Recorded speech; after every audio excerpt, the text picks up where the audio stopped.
This is Jeff J. Brown, China Rising Radio Sinoland in Chiang Mai, Thailand, for another update on the global, now it's called COVID, the coronavirus is now called COVID-19 viral outbreak that started in China.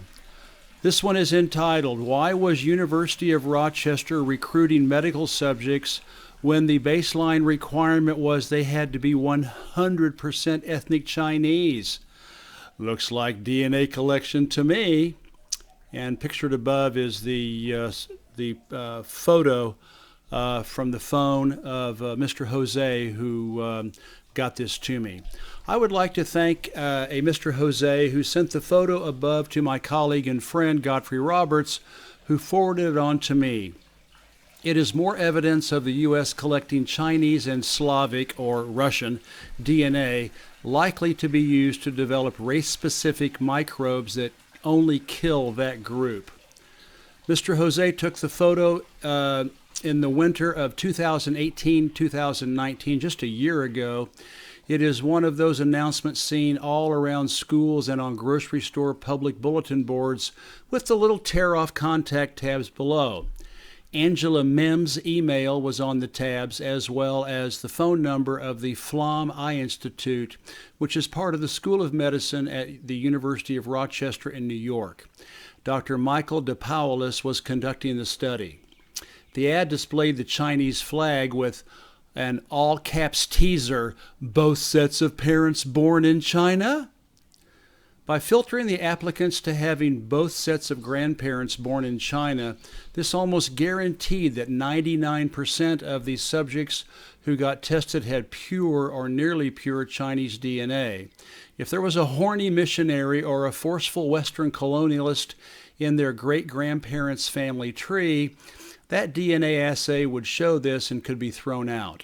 The flag of China is a nice touch, appealing to Chinese students' sense of national pride. Astigmatism/nearsightedness is a common problem among East Asian peoples, not just Chinese, but Korean and Japanese as well. As Mr. Jose said in his email, are Korean and Japanese eyes really that different? Nor could the study fall back on the excuse that Chinese people have epicanthal eyes, meaning they have the classic oriental hooded eyelids, since this is also very true all over East and Southeast Asia, including many Vietnamese, Cambodians, Laotians, Thais, Myanmar, along with the aforementioned countries. Wouldn't contact lenses for ethnic Chinese work just as well for all of the peoples of East and Southeast Asia?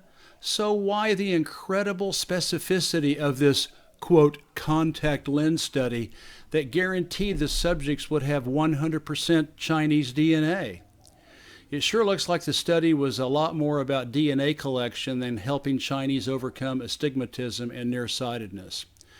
Mr. Jose took this photo last year because that was the time when the Russians were protesting fake Western NGOs collecting their DNA all over the country.